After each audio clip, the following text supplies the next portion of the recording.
Good morning, everyone, and welcome to this ESG webinar, which is the second in a series of webinars that the Nickel Institute and the Cobalt Institute are organizing around the broader ESG discussions. Mining of metals and metals production is unfortunately often associated with environmental, social and governmental issues, and many stakeholders, be it authorities, trade platforms, the value chain, and also communities are really wanting reassurance that metals such as nickel and cobalt are mined and produced according to agreed ESG guidance and principles. And so the aim of this webinar is to inform on ESG requirements for nickel and cobalt and to provide further insights in expectations as well as standards, tools and guidances that are available. Just with respect to protocol for this webinar, all participants are muted, and this is to avoid background noise. We do have a discussion session at the end of the webinar. Please provide any questions you may have or any comments, suggestions that you have in the Q&A function, and that will then be answered by the speakers as much as possible at the end of the webinar, and otherwise it will be included in a report that will go out after this webinar.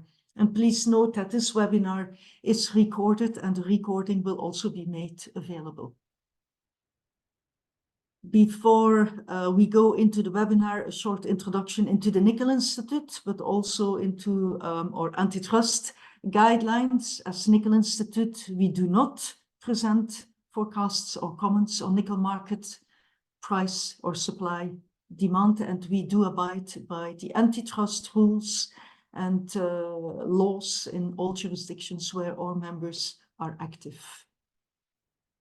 A very short introduction into the Nickel Institute. We are the Global Association of Primary Nickel Producers. We do have different functions in the Nickel Institute, and we have offices around the world, and our aim is to keep the markets open for nickel. Our mission is to advocate for the responsible supply and sustainable development of nickel and the nickel industry.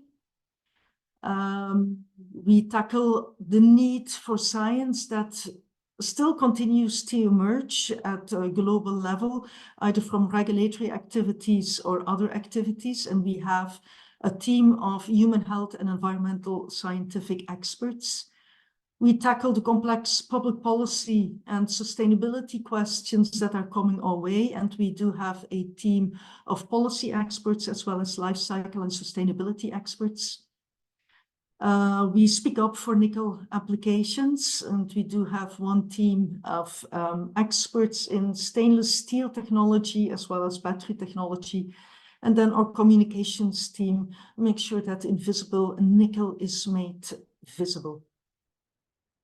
As I mentioned before, we have international presence. We are incorporated in Toronto, in Canada. We do have two main offices in Durham, North Carolina, and in Brussels, in Belgium.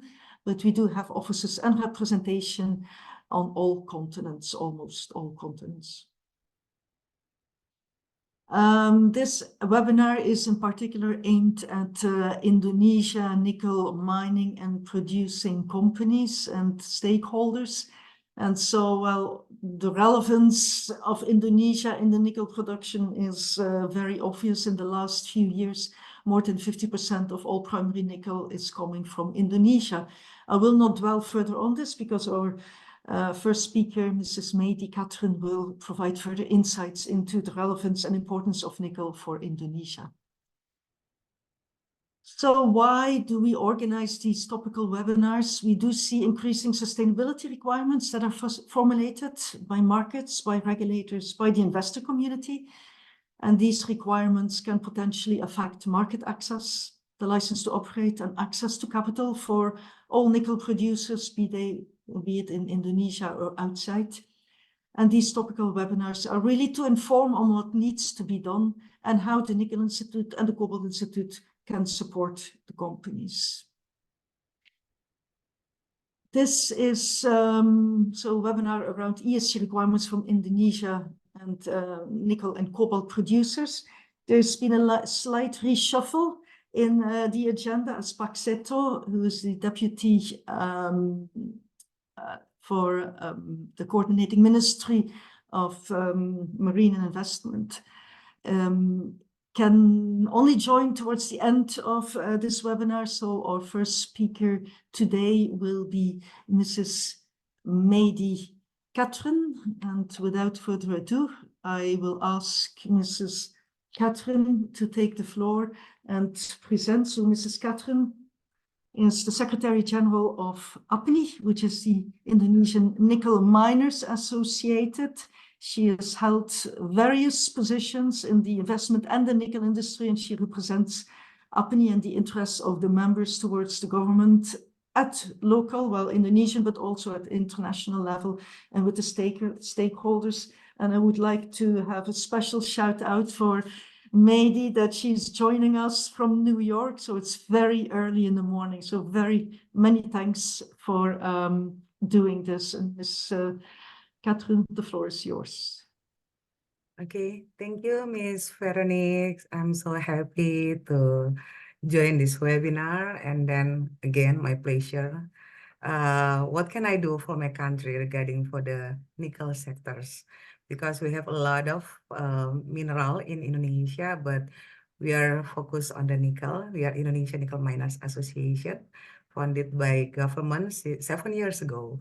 And then I would like to present about what happened in Indonesia for nickel industry, for nickel sector upstream to downstream. It's okay. I open the share screen now. Okay. Thank you. Wait a minute. Where is it? Okay. Can you see it? Hello? Yes, we can. It's you just need to put it in presentation mode still. Okay. Get it. Wait. Okay. This is us. We are Indonesian Nickel Miners Association. As I mentioned before, we are founded by the government from Ministry of Energy and Mineral Resources 7 years ago.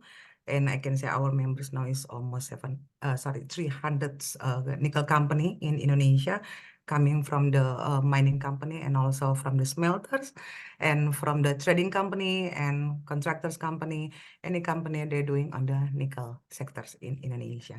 So, you know exactly about Indonesia. We are the largest archipelagic in a strategic location with the world's fourth largest population. We have 70,000 islands, more than 70,000 islands. And then I can say we have the #1 of nickel resources in the world. Thanks God, because we have not only nickel, we have so many critical minerals, 47 critical minerals. But for nickel, we are the #1 in the world. Not only about resources. Since 5 years ago, we are the #1 of the nickel producers. I can say for the intermediate product only, like NPI, ferronickel. Now we have MSP and nickel sulfate, and next we are going to make for the battery cathode. Well, I can wait to see that. Okay, so this is it, our position of Indonesia position for the global mineral reserve and production. For nickel, we are the #1 for bauxite and copper, gold, tin, and so many minerals. I would like to focus on nickel, and then based on our regulation last year, this is for our 47 critical minerals, so many. And then talking about our nickel resources for nickel ore, we have 11.5 billion ton for the nickel resources, and about the nickel reserve, we have 4.5 billion. Yeah, other area not yet make a product and not yet exploration on detail, because we have to apply for the forest status and then the local society and so many things to do. Not only the government just give it to you the permit to make a production, but in the other hand, you need to apply for the forest status in another ministry.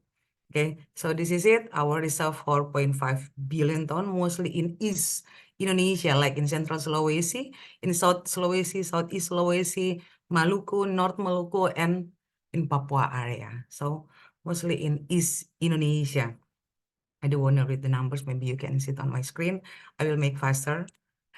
And then this is about our nickel content coming from nickel 1%, 1.1, 1.2, and so on and so on. So regarding for our resources, have a nickel content of 174.2 million ton, and 34% of these resources, or 60 million ton, have a nickel grade of 1.7% above required by most smelters in Indonesia. You know, the saprolite. So for the whole nickel smelters from the pyrometallurgy, RKIF technology, they make it NPI and ferronickel. The nickel ore consumption still on the high grade, so it means 1.7% above. How about the limonite, 1.7% below. We have a lot of, you know. And then this is our Indonesian nickel production capacity. We'll expansion more and more, you know. So I can say in the next 2 years, the nickel ore consumption, it will be more than 300 million ton. I will show you for the next screen about our nickel ore consumption since 2021, 2022, and 2024. So this is it, our nickel mining companies. Currently, we have a 365 nickel mining company, and it will be another more. Yeah. And because another company still apply, you know, maybe you heard about the revocation since 2 years ago from the investment ministry, 2078 mining company, not only on nickel. So all of mining company in Indonesia get a revocation from the investment ministry. And on nickel, currently we only have 365 nickel mining company. That's included Vale for the G2G, then Antam also, the state-owned company. So in total area of nickel concession in Indonesia, I can say more than 3 million hectares. More than 3 million hectares, you know. So maybe you wanting to know, what about 11 billion ton resources, but our reserve only 4.5 billion ton? Because from 3 million hectares area, I can say not more than 1 million hectares we make an exploration to get a detail about to get for the reserve, for the nickel reserve. This is our nickel ore production. Yeah. From the opening about the survey, the exploration, how to make the geological modeling, to make the exploration, drilling, you know, and take the sample and so on and so on. And then you see on the screen how we make a production for the nickel ore until from the nickel ore getting, and then hauling road, make a sample and blending. Sometimes we should blending coming from high grade and low grade, and then another sampling put on the lab to know about the nickel content, hauling, and then put on the jetty, on the jetty stockpile, and barging and sent to the smelters. Okay, so this is it, our nickel ore consumption.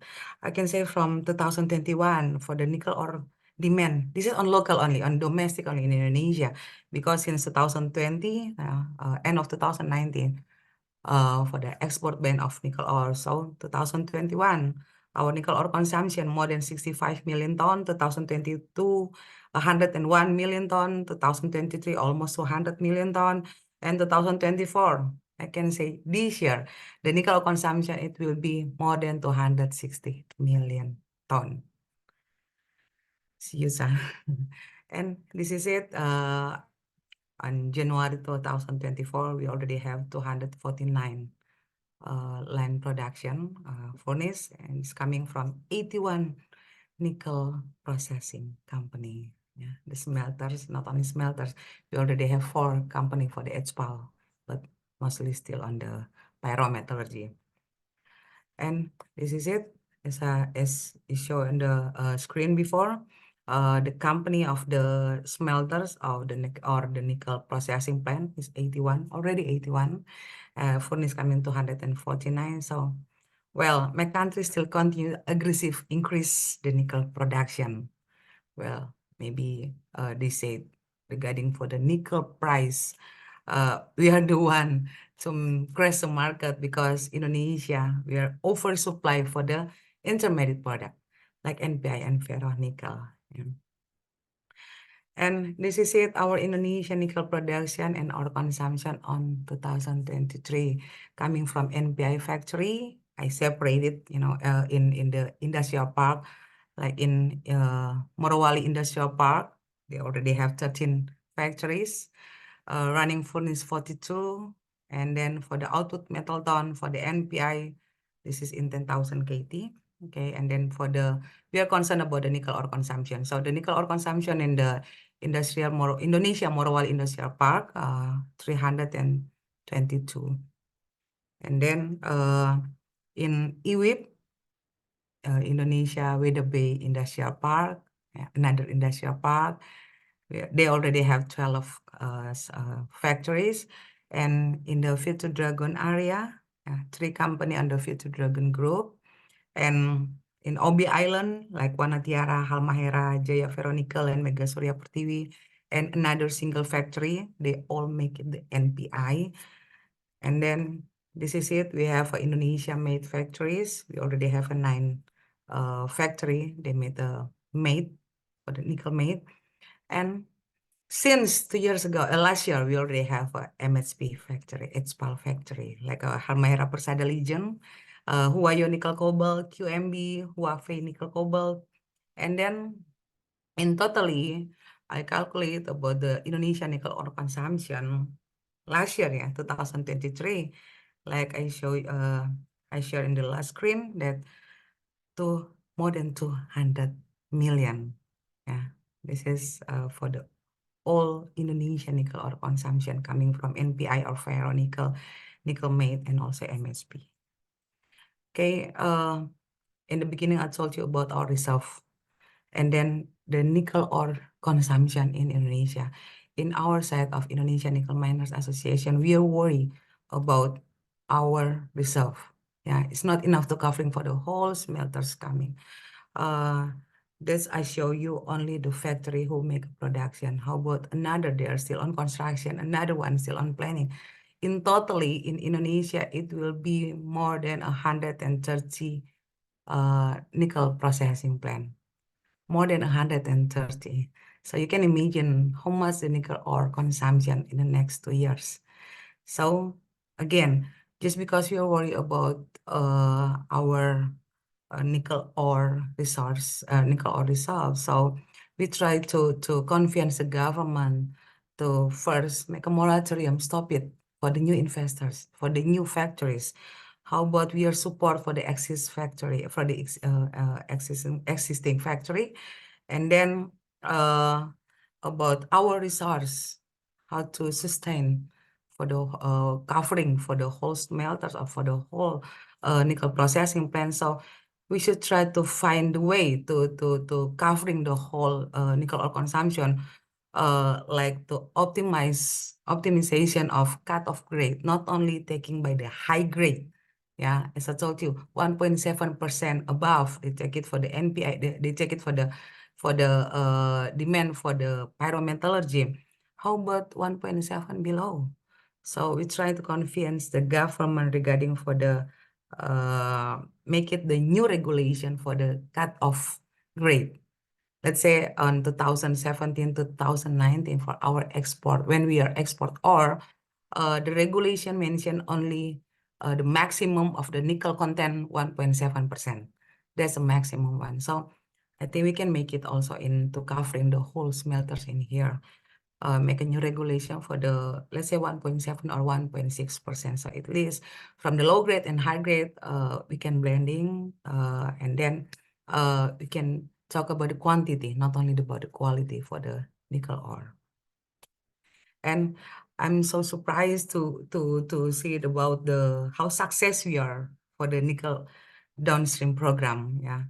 Since 2017 when we are 2020 when we are stopped for the nickel ore for the export ban for the nickel ore. So for the nickel investment realization since 2022, I can say more than 400 million US dollar, and then 2023 more than 539 million US dollar. This is the investment realization. You see the realization increased by 32% in 2023 compared to 2022, and the realization of non-tax state revenue, PNBP we call it, or the royalty to the governments, increase also from 2022 in rupiah, more than 11 billion. I don't know exactly, this is in dollar, but we calculate in rupiah, and then 125% increase from 2022 to 2023. So I can say, yes, we are success for the nickel downstream program. And this is about our nickel capacity and output coming from MSP and made the capacity output since 2021, 2022, and 2023 from the MSP and made, and how about the NPI from 2021, 2022, and 2023. You see the difference increase every year. So I can say that the refined supply growth will be fed by a source in mine production from my country, from Indonesia. And Indonesia already dominate mine supply. It will account for over 50% of mine supply on 2023 and 61% of global mine supply in 2033. And 65% of intermediate nickel production from Indonesia, like NPI, like Veronique, like MSP, in 2023, and it will be 85% by 2023. Let's see. And the intermediate Indonesian nickel will be refined domestically as well as in China. They will then mostly feed the battery industry, although some will be refined into class 1 material. And yes, stainless steel costs in China are 60% lower than in Europe. They said because from Indonesia, the lower cost of nickel from Indonesia. And in summary, I can say Indonesia supply growth on nickel price. My country total nickel production capacity is planned to be around 5 million ton per year. 5 million ton per year.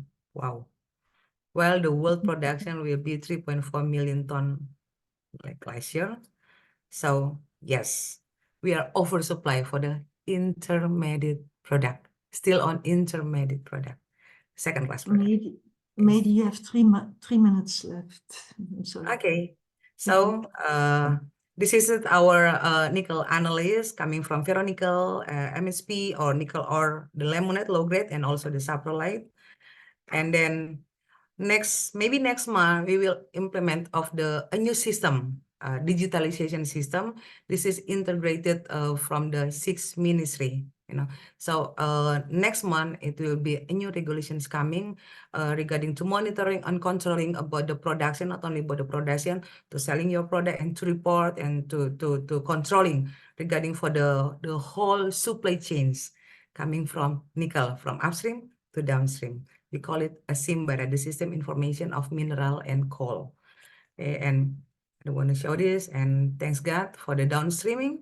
With lithium battery ecosystem, we have like a nickel, manganese, cobalt, and so on, and so many mineral in Indonesia.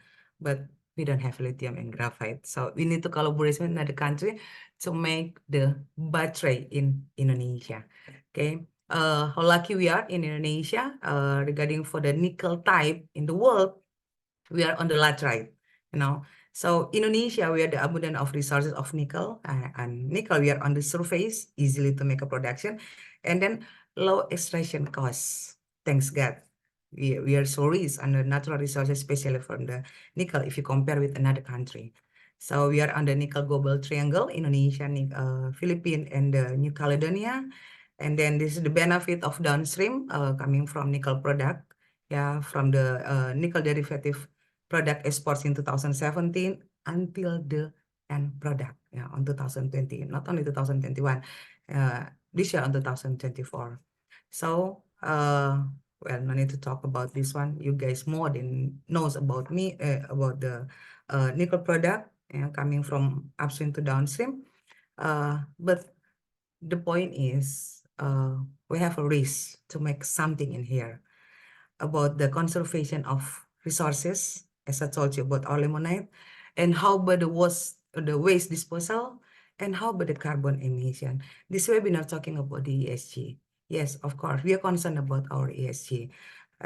You heard about the IRA, how the America reject of Indonesia nickel, the issues coming from the environmental issue. But I can say Indonesia, we are new players. Yeah, we are just beginners, but we are success to make the nickel downstream program. So we still need to learn from the expertise like you are, how to make a good mining practices, and then how about to put it the assessment for the environmental issue in Indonesia, from upstream to downstream, from the whole supply chain in Indonesia, because the currently Indonesia produce for the NPI and made is coming from saprolite, and not more than 10% nickel ore consumption from limonite for asphalt. And how about our limonite? You know, again, our resource, I can say more than 70% for limonite, not the saprolite, low grade, not the high grade one. So this is it. More than 60 million tons of slag produced in Indonesia last year. How to control it? Yeah. And then we are concerned about the ESG. Relating to waste management, and maybe Pak Seto will talk about what kind of ESG assessment we will put it in Indonesia. We are talking about IRMA, or we're talking about another consultant, but the point is currently the nickel price is not good to make a production, and if we put another cost for the ESG, I'm not sure our members, the nickel miners, will accept it, but that depends on the regulation. So it means ESG, the point is coming from the G, the governance, and we're going to have a new president on the October, the inauguration October. Let's see what kind of the next program coming from the new government. I hope that's the best continue the program, but the best from not only for Indonesia, but for the whole world. So you see about the waste management, main issue in nickel extraction processing coming from tailing dam, deep sea tailing, and dry stacking.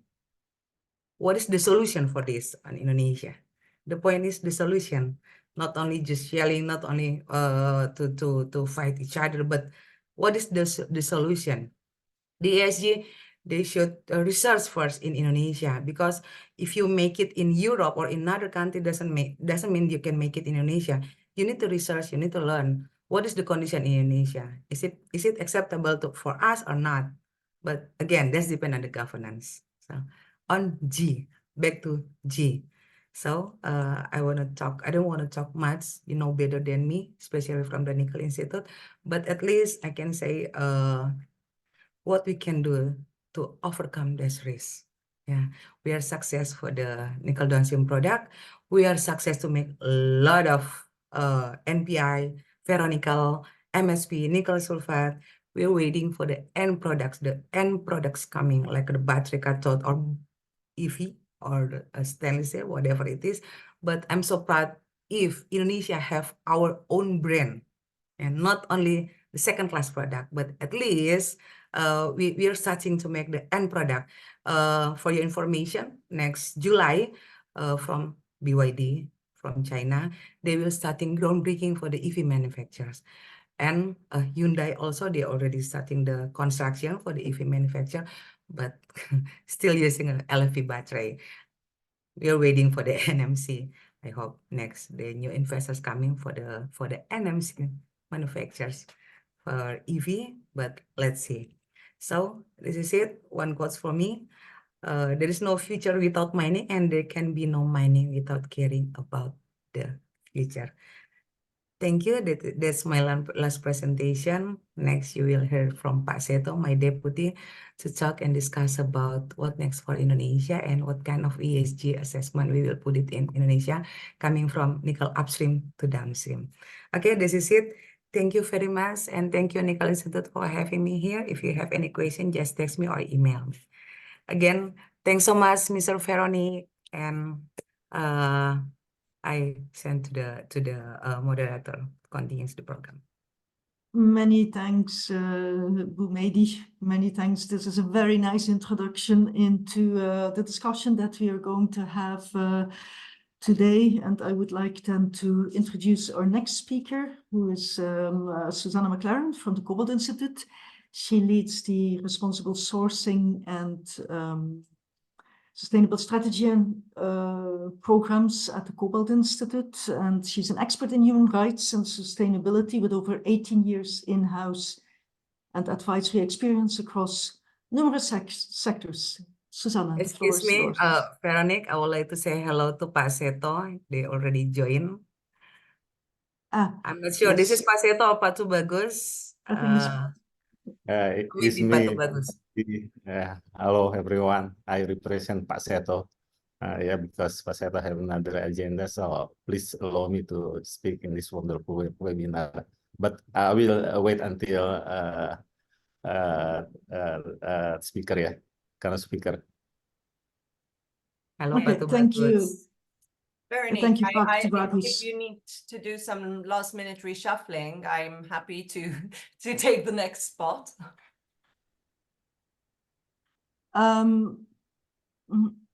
Well, maybe you can give your presentation now, and then we'll ask Pak Tubagus to speak. Thank you, Susanna. Thank you, Pak Tubagus.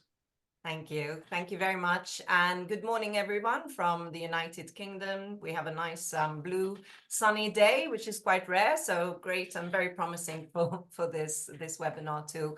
And just to say, I'm the head of responsible sourcing and sustainability at the Cobalt Institute. And on behalf of the team at the Cobalt Institute, I'd like to say how delighted we are to be collaborating with the Nickel Institute on this second webinar looking at ESG. Just next slide, please. Just a quick, very brief introduction to who we are. The Cobalt Institute is the trade association representing the cobalt industry across the full cobalt value chain. We are dedicated to promoting safe, sustainable, and responsible production and use of cobalt in all its forms through knowledge sharing, collaboration, engagement, and advocacy. Membership of the Cobalt Institute allows companies to get involved in and keep up to date on developments that will affect their businesses across 4 key areas: responsible sourcing and sustainability, global chemicals management, and government affairs. I also, since it's coming up in May, want to flag our annual Cobalt Congress, which is the global gathering of the cobalt industry together with other stakeholders. This will take place 13th and 14th May in New York City this year. And we're delighted that Minister Seto will be one of our keynote speakers. So please do take the opportunity to join us if you can. Next slide, please. So this is a look at our members. We have over 55 members, including leading producers, users, recyclers, traders of cobalt, and other cobalt industry-related businesses. Some of our members are common to the Nickel Institute, including, for instance, Vale, Umicore, and Glencore. Also to note that within our membership, we do have BASF, who is also present in Indonesia. Next slide, please. There's been a lot of talk about nickel today, and rightly so, but I just want to remind everyone a little bit about cobalt as the representative of the Cobalt Institute.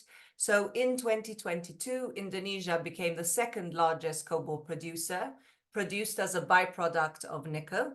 And we estimate that the country has potential to increase cobalt supply by 10 times by 2030, with new projects being announced on a regular basis. All this data is available in the annual cobalt market report that we produce at the Cobalt Institute, and we launch at every Congress. So look out for the upcoming market report, which will be launched in New York, and again will include further information on cobalt in Indonesia. So I now want to sort of change ketone to the topic that we're discussing today.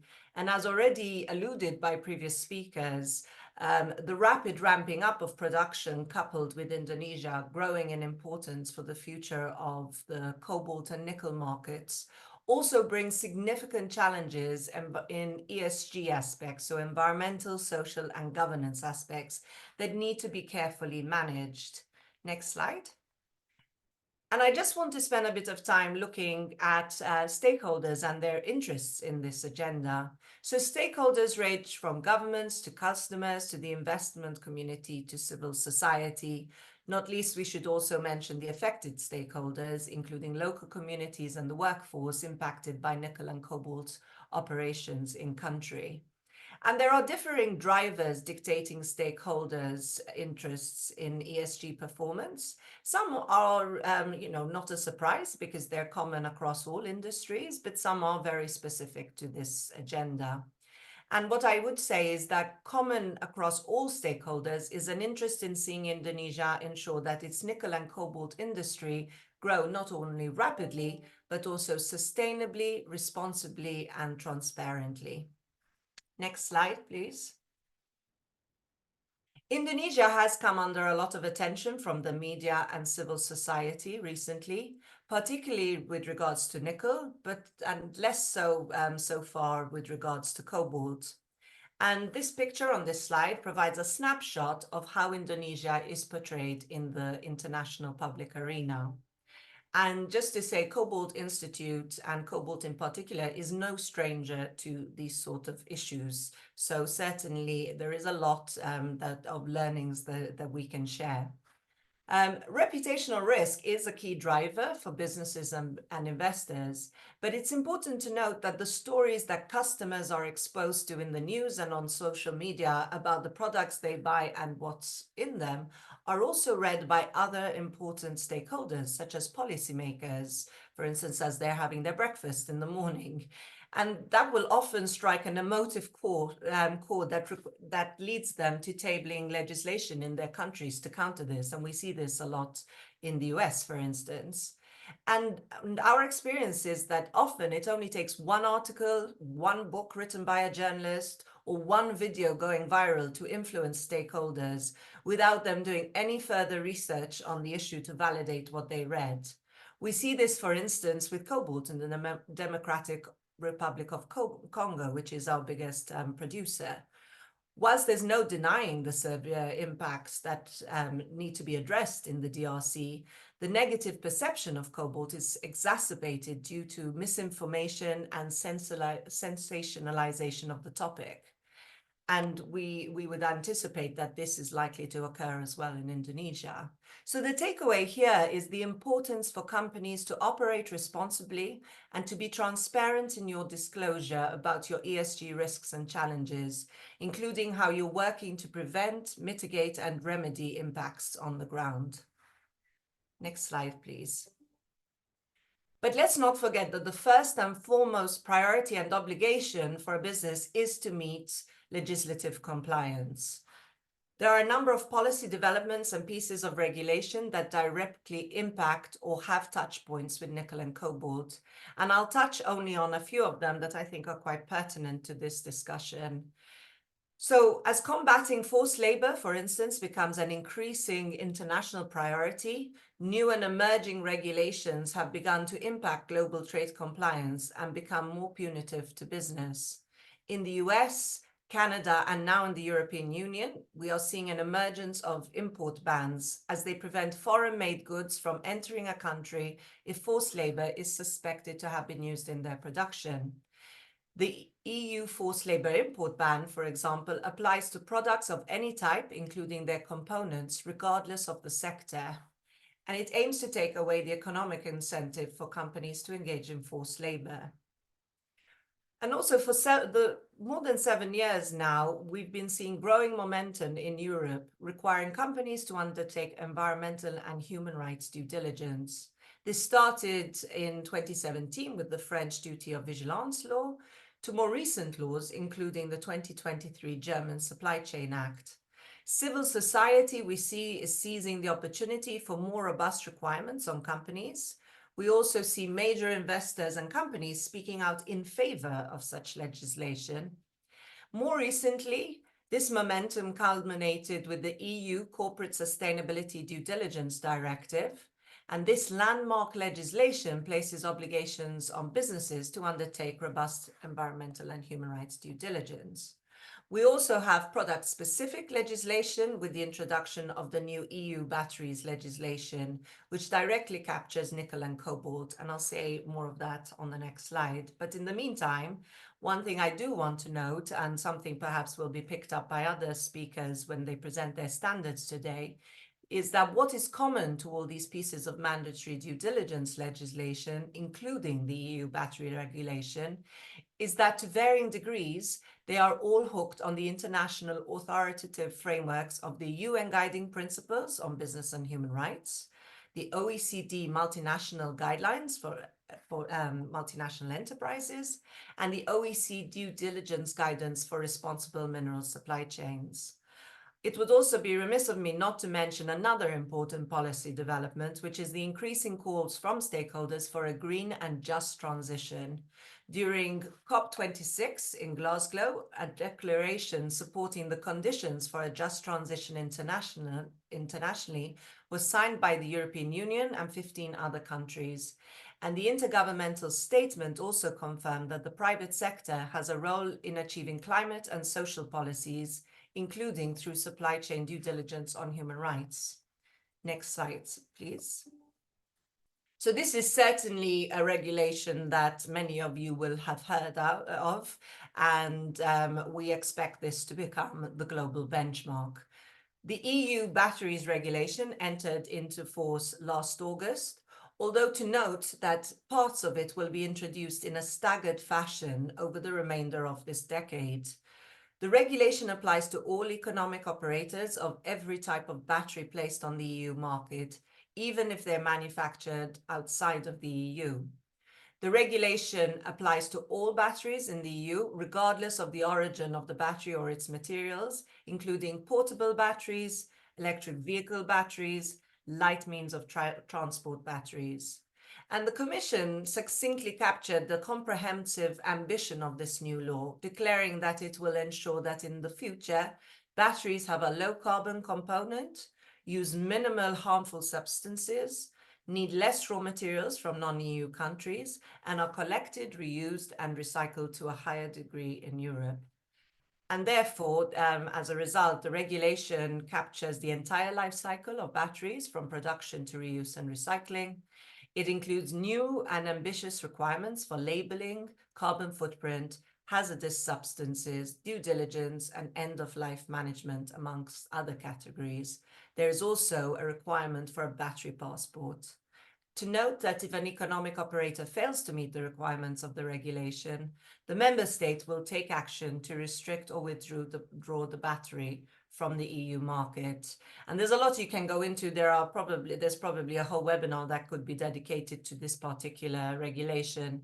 And between the Cobalt Institute and the Nickel Institute, we have a lot of expertise that we can lend to Indonesia on this matter. Next slide, please. I also want to look a little bit more at the investment perspective. So for instance, trade platforms such as the London Metal Exchange have also stepped up their ESG requirements for LME brands. And LME brands determine which categories of metal can be delivered against LME contracts. More broadly, many international physical supply contracts stipulate LME brands for delivery. So in 2019, the LME introduced its responsible sourcing requirements, requiring the production of LME-listed brands to deliver against the OECD due diligence guidance, ISO 14001 certification for environmental management systems, and ISO 45001 certification for occupational health and safety management systems on an ongoing basis. Also important to mention LME's digital LME passport for producers of LME-listed metals to publicly disclose their sustainability credentials across a wide array of issues. And the aim of all this is to facilitate transparency of key progress in important target areas. Next slide, please. Another area to note is that we're seeing a rise in multi-stakeholder and industry-driven sustainability initiatives seeking to work collectively to address ESG risks, including in nickel and cobalt, with the green transition and the battery value chain increasingly driving the agenda. One initiative I'd like to mention is the Global Battery Alliance, of which both the Cobalt Institute and the Nickel Institute are active members. I also represent the Cobalt Institute as a board member of the GBA. And the GBA is a multi-stakeholder organization that was created to establish a sustainable battery value chain by 2030. It brings together leading international organizations, NGOs, industry actors, academics, and multiple governments. Notable brand names you will recognize include Tesla, CATL, BASF, LG Energy Solution, Volvo, and VW, amongst others. But as I mentioned, the battery passport will become a mandatory requirement in the EU and expected to do so also in other regions at some point. And the battery passport is the GBA's flagship initiative, establishing a digital twin of a physical battery that contains information about all applicable sustainability and life cycle requirements based on a comprehensive definition of a sustainable battery.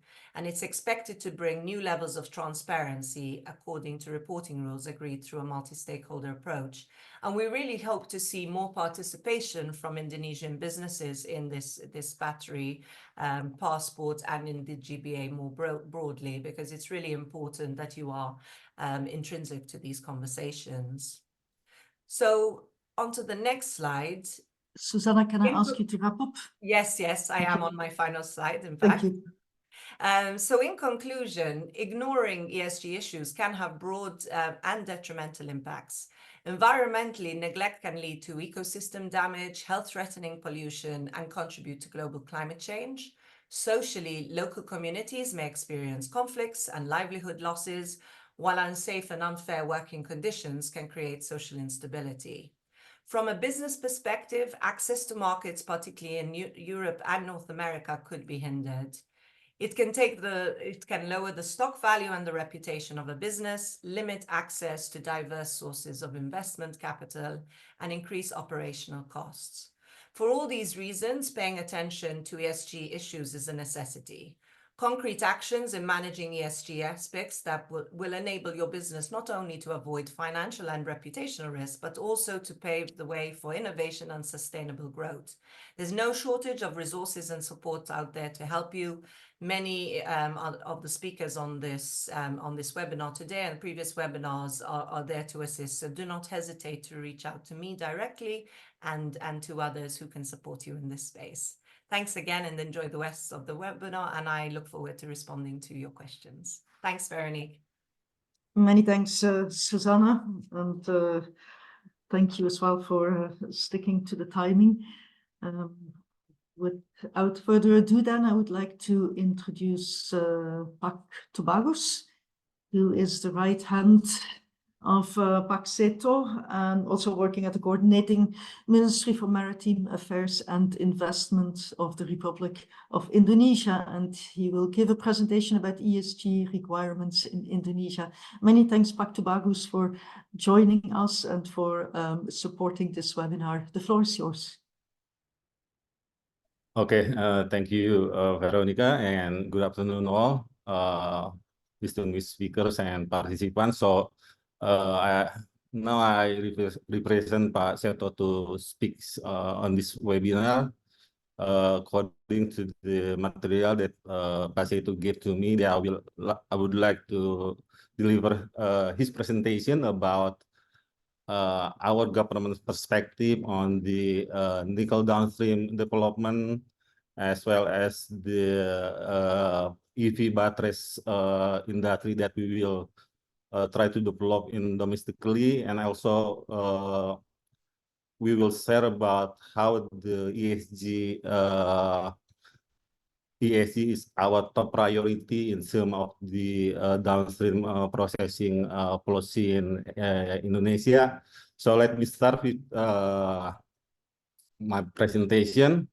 So I think some of the material already delivered by previous speaker, Ibu Medi. So for the first slide, I would like to share about how the nickel from Indonesia that typically is a laterite nickel ore that can utilize for limonite for the battery material, and the saprolite for by the using the pyrometallurgy for the stainless steel utilization. And see for the right side, we can compare how the nickel production in Indonesia is quite competitive compared to others production facility from other country.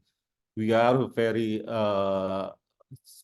competitive cash cost to produce the intermediate product from the Indonesian nickel processing facilities.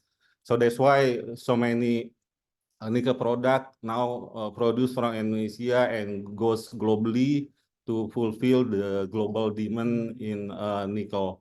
So we can see here how the volume of the Indonesia nickel metal to the world now, according to the data on 2022 and the 2023, the Indonesia nickel product fulfill almost 55% of the total nickel metal demand in the world.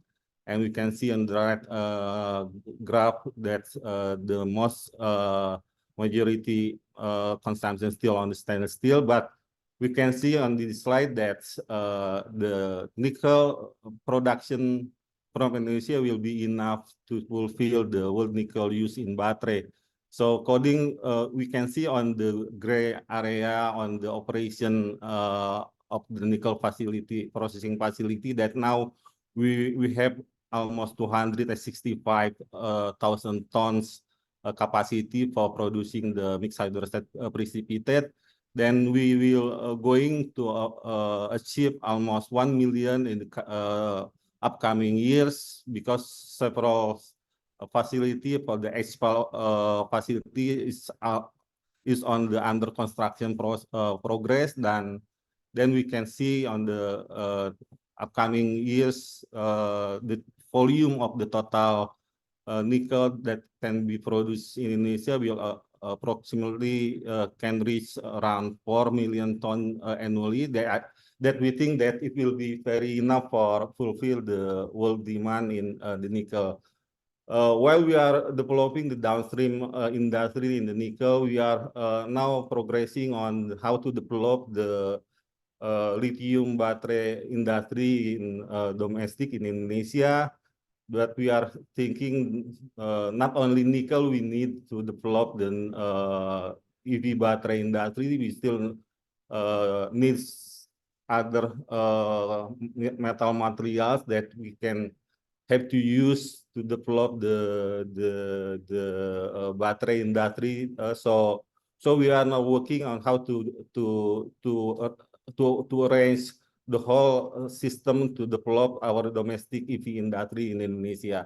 Now, as maybe already presented, that this is the schematic of how the Indonesia try to develop the stages of the EV battery industry in Indonesia. That now, according to the, if you see the black word, that facility already available in Indonesia, while in the blue, just like lithium hydroxide and copper foil, now we are ongoing under construction to develop it. And in the for the red ones, just like lithium, sodium carbonate, we still need by importly. So now we can see here how the implementing of the ESG is become our top priorities. Now Indonesia, our government very open to collaborate and to collaborate with ESG agencies and ESG stakeholder to develop the ESG implementation to support the nickel processing industry in Indonesia. But we also have prepared some policy program and activities to support the implementation of ESG Indonesia. For the first activity and first priority is we are preparing. We already prepare and we already issue some regulation that support for the ESG implementation, just like for the from the Financial Services Authority, that for the public listed company must deliver the sustainability the sustainable financial report, and we are already engaged with the EITI for the ESG compliance for the extractive industry in Indonesia, as well as the MEMR already released and enacted the good mining practices regulation, as well as we also introduced some international global standard for the ESG to mining companies and other stakeholders in Indonesia to support and to encourage them to join with the global standard. And we think it will be very constructive for them to join with the global standard in ESG. And second one that in terms of the carbon footprint and the carbonization, we are support to boost the clean energy for the project in terms of the industrial park in Indonesia. For example, our president already have a groundbreaking for the Mentarang hydropower in the North Kalimantan Industrial Park to support one of the biggest industrial park that can be produced as an industry that can be produced for the product to support the energy transition, just like for the battery supply and etc. As well as we have another project from Seto to become one of the project in the photovoltaic power generation system. So on the other hand, in terms of the tailing management is one of the critical issue in the environmental aspect. We are working we will not allow to manage the tailing into the deep sea tailing placement. We are allow them by using another technologies, for instance, by using the dry stacking or the tailing. But we very encourage them for several facility. They already implemented the dry stacking mechanism in their area. So we think that the DSTP system we are not allow them to use any longer. So for joining the global ESG standard, we already encourage some mining company, for example, from the Harita Group, the Trimegah Bangun Persada to join with the IRMA standard, as well as the Eramet from the Weda Nickel join the IRMA standard, and for some other company like Vale and Freeport already join with the ICMM. For several other companies use the GRI, and the last is what maybe already explained too, that now we are developing the digitalized system to monitor and evaluation the commodity movement, but the critical objective is this system, the integrated system by digital, is to make sure that the product come from the responsible sources that already implemented the environmental and social and the government mechanism. So this is quite important system that now our government develop, and we do hope that in the next 2 months, the system can be established and can deliver to the public. And we do hope that by this system, we can make sure and we can control and we can monitor the mechanism of this responsible sourcing, and we can monitor the whole aspect of the miner, the trader, and the whole information between the process of the production from the upstream into the downstream. This is quite important system that we are trying to introduce for the public. So the last information that we will want to share in this wonderful webinar, that now we are working under the critical mineral agreement with the United States in terms of for the IRA framework. So now the information that we already discussed since the early year to get a better understanding of the key issue, because ESG, the FEOC, the mine asset is a type of these key issues that we are discussed with the US side. So the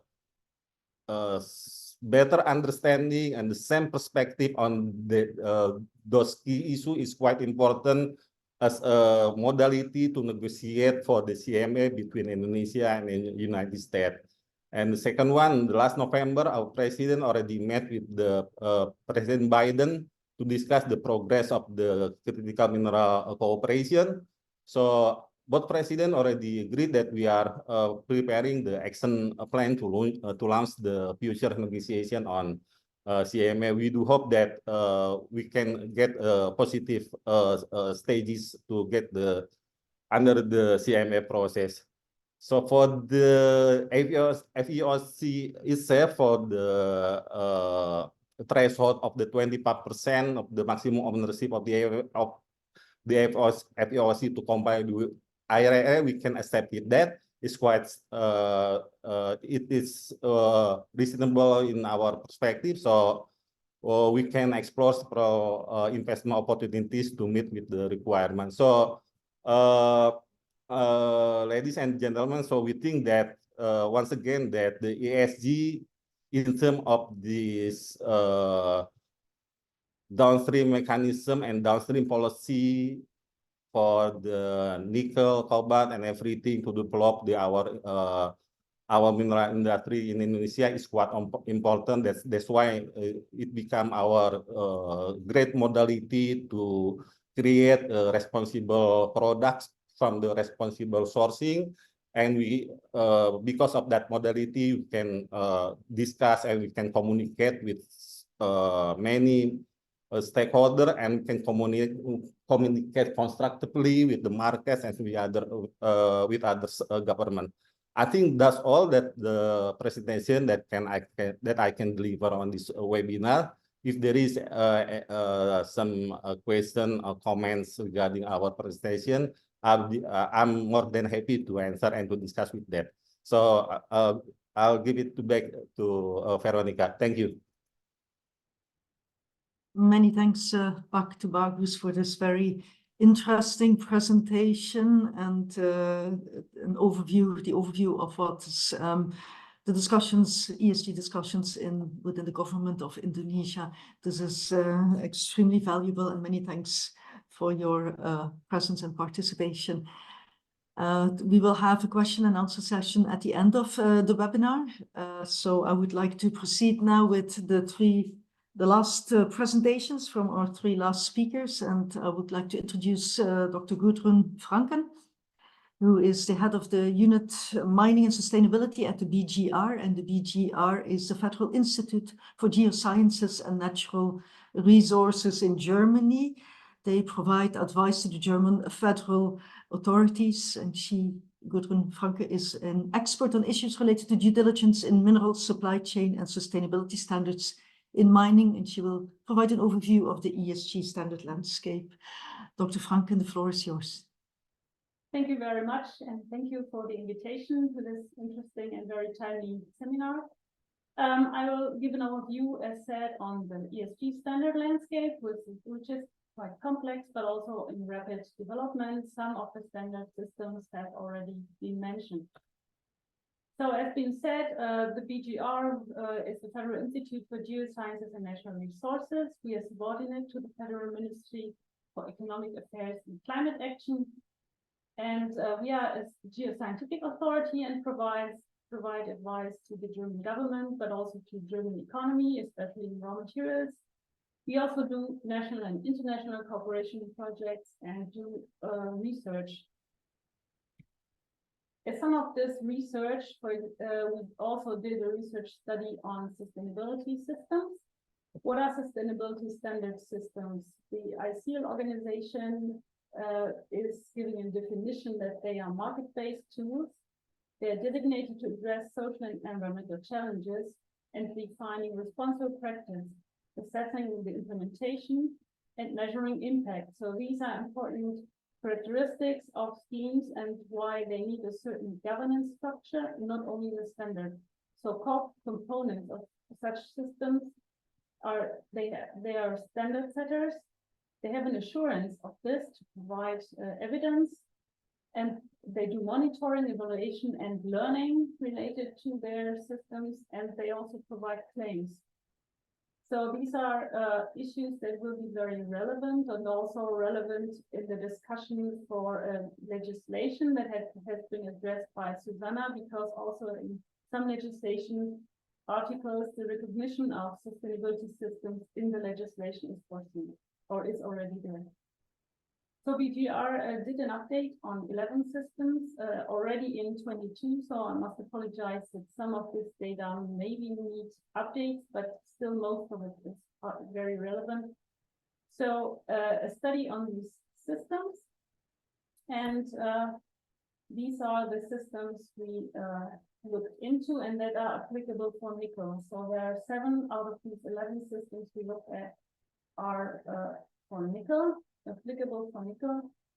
And these are systems operating, some of them are operating only in the mining level. One of the oldest standard systems is the ICMM, International Council on Mining and Metals, who developed a sustainable development framework. And also TSM, towards Sustainable Mining Initiative from the Mining Association of Canada, has been already developed about 20 years ago. So these are mainly driven by social license to operate issues, by introducing best practice in industry and the associations. The IRMA standard, which has also been mentioned, is a standard that has developed mostly during the last 10 years, and it has a very strong stakeholder component and participation component. I will come to that later on. The RFC standard, we included it. It's not a really sustainability system, but it is very important standard for investors to measure performance for investment projects, also in the mining sector. And then we have standards that developed in the discussion of due diligence and how can downstream companies ensure they're buying from responsible producers. And that's mainly the Responsible Minerals Assurance process by the Responsible Minerals Initiative, the copper mark, which we'll hear later about, and ResponsibleSteel that we also heard about. If we look at the supply chain and where these systems are located, we took a focus on the mining level, and ICMM, IRMA, and TSM have been originally developed for the mining level. IRMA also has developed a draft exploration standard, which is also important. Also for the IFC standard, already projects that are very far in exploration can be evaluated. And then we see at the processing and smelter level, TSM, IFC, and also Responsible Minerals Assurance process and copper mark and ResponsibleSteel have standards to audit and assess smelter performance or processor performance. If we look at the global uptake of these initiatives, we did a screenshot in 2022. Which shows that it's mostly uptake in South American region, Canada, Australia, of course, then in some African countries, also in Europe. Finland has adopted TSM standards. The TSM standard is usually adopted in the country by the mining association of a country to apply for all members of the mining association, meaning that these a national, at least nearly national approach. Then we have some countries in Africa, and as said, especially Copper Mark and TSM and also IRMA. I mean, they all have new members and new audits during the last 2 years, but the general picture is still valid. If we look at the content of these schemes, we see that most address very similar issues in the environment. Of course, as been said already, tailings management is a major issue for several of the standards. Some have mostly tailings management, but not address other waste management issues. but in general, the differences are not that large compared to content of standards. Some standards also have performance levels, such as IRMA or TSM, that allows for continuous improvement of the companies joining a standard, which I think is a very important issue, because you don't have only high performers, of course, and you need standard improvement needs investment and development, which cannot be done in a short time. Given the environmental issues, we can see that there's a constant development of the standards. We have, in the last time, we have also circular economy aspects, more and more recycling coming into these standards. Then also climate-related requirements, as has been said, become more important. Carbon footprint will be part of passports and transferred in the supply chain on SEA requirements, on life cycle assessments. So these are very important issues. And also environmental due diligence for supply chains is developing now, because formerly it's been mostly focused on human rights issues in supply chains, but now environmental issues are becoming more important. I'm sorry for this. The content of schemes regard to social issues, as I said, human rights is in all schemes, part of all schemes. And some differences mostly occur related to workers' rights, to ILO conventions, for example, collective bargaining, freedom of association, or fair remuneration, which is also an important aspect in several countries.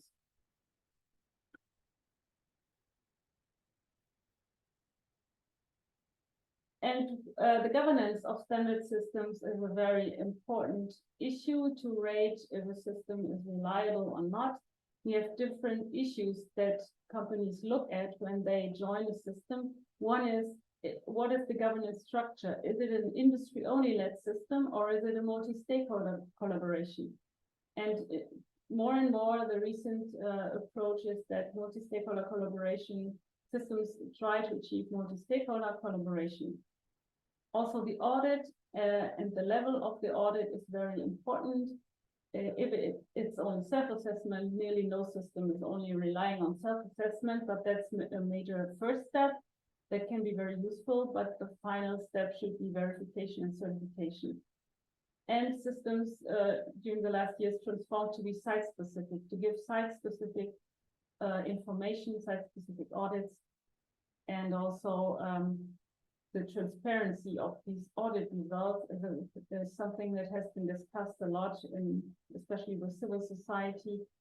What are these results published? What results are published? Is it only a summarized report, or is it really detailed information on performance of these companies? So looking at the governance of the different schemes we have analyzed, as I said, IRMA is characterized very much by multi-stakeholder approach, not only in its governance scheme, but also in the standards. There's a lot of engagement with stakeholders that's foreseen, and it is site-specific. For other standards, they also have site-specific components or are partly site-specific.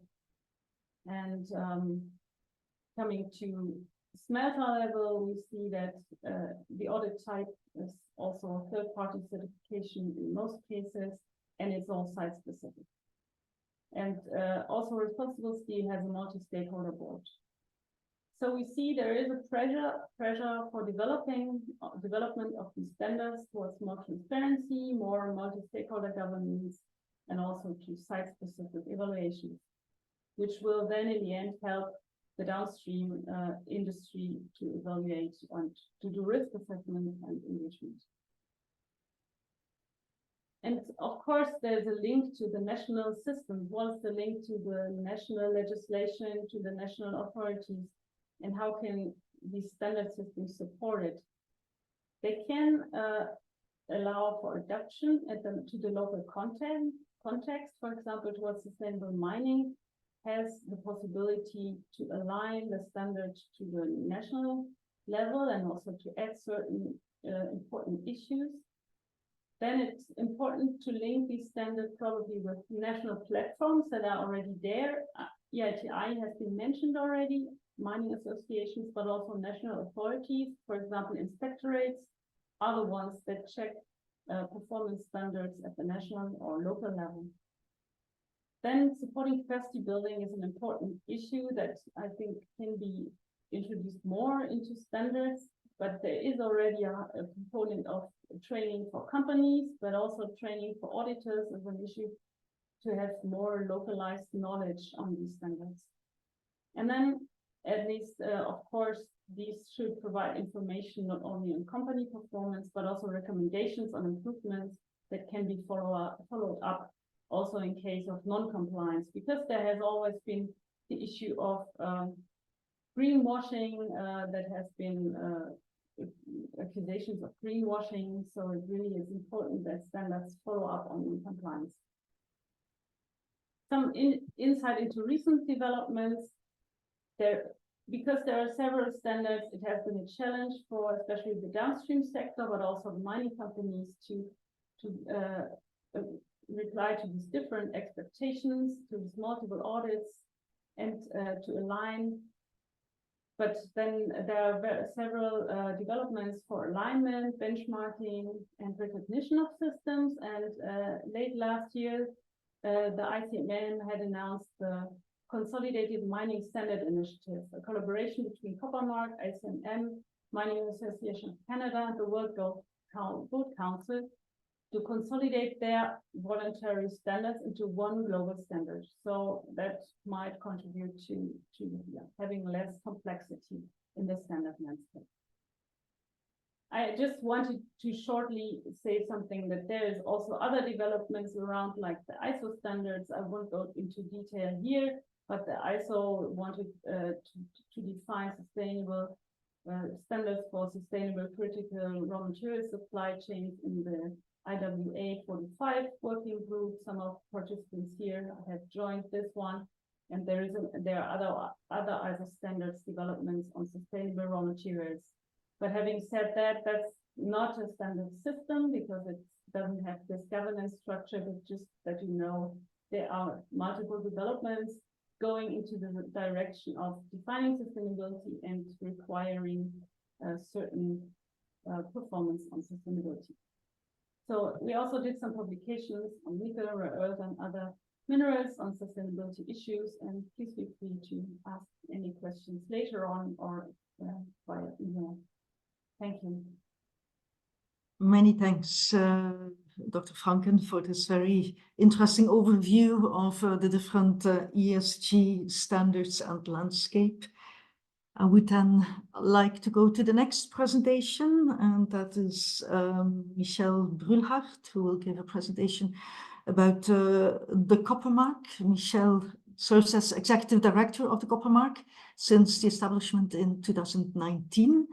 And with over 10 years of experience working on design, implementation, and independent assessment of sustainability standards, so she brings a wealth of experience and expertise. She has evaluated and assisted companies at every level of the supply chain, and she was previously working at the Responsible Minerals Initiative, RMI. Michel, the floor is yours. Thank you very much, Veronique, and good afternoon, good morning, everyone. I'm gonna pull up the slide deck here in the hopes that that works just fine. It's a pleasure to be part of this webinar, and thank you again for giving us the opportunity to present a little bit about the nickel mark. I suppose the first question I need to answer is why is the Coppermark talking to you about nickel? And the pretty simple answer to that is the Coppermark is in essence an assurance framework. So it's an organization that oversees the assurance against a set of criteria, ESG criteria. And while we were born in the copper industry, we have a collaboration that dates back several years now with nickel, zinc, and molybdenum, given the close connection between those metals. And that really has led us to offer the nickel mark, which is the exact same set of criteria, the exact same verification audit process that we have for copper, but for nickel. So in short, the nickel mark is a product of the organization that's called the Coppermark. And that's why I'm talking to you here today. I saw a question in the Q&A also that really, I think has a lot of merit, and we need to talk about the benefits of these assurance frameworks, of these voluntary standards for their users, not just about, of course, the drivers that Susanna laid out very clearly and the kind of the landscape that Gudrun walked us through. Ultimately, there is a complex and robust landscape of different voluntary standards and voluntary systems. They coexist to a very large degree, and each of them really comes out of either an industry or a value chain or a specific geography where there was a need to set collective standards, understand what it means to produce responsibly, to source responsibly, a mechanism for companies, for sites, for mine sites, for processors, smelters, refiner, to be able to demonstrate that they are adopting these practices and are implementing them, and be able to demonstrate that in a way that is considered to be credible and is accepted by the markets that they serve or sell into. So these voluntary options, again, they are a complementary tool in the toolbox. They complement and support local legislation, or that's hopefully the intention of them. And so I think it's important in any case and in any situation for a company that's looking to demonstrate an ESG credential or an ESG performance to be aware of what it is that they're looking for, what their needs are, and which system fits their need best. So how can they best address those questions that they might get from customers, or how would they need to be able to demonstrate certain criteria are met if they want to supply into a value chain that is subject to regulations. Again, there may be different reasons and different drivers, and it's important to be clear on what a company is seeking to address, and with that, what the best system is that can support them in doing so. In terms of the copper mark, again, the organization, when I refer to the copper mark, I really refer to the organization. And then again, the products are our various metal marks, including the nickel mark. Our vision is to provide robust governance and credible standards and assurance, stakeholder engagement and leadership strategies, both to address critical impacts in the value chains that we are working on, as well as contribute to the positive legacies. We're a relatively new standard compared to some of those that Gudrun walked you through, and even just kind of looking at the slides from 2022 to 2024, there's been quite some changes and developments. So it's a pretty dynamic landscape that we're working in.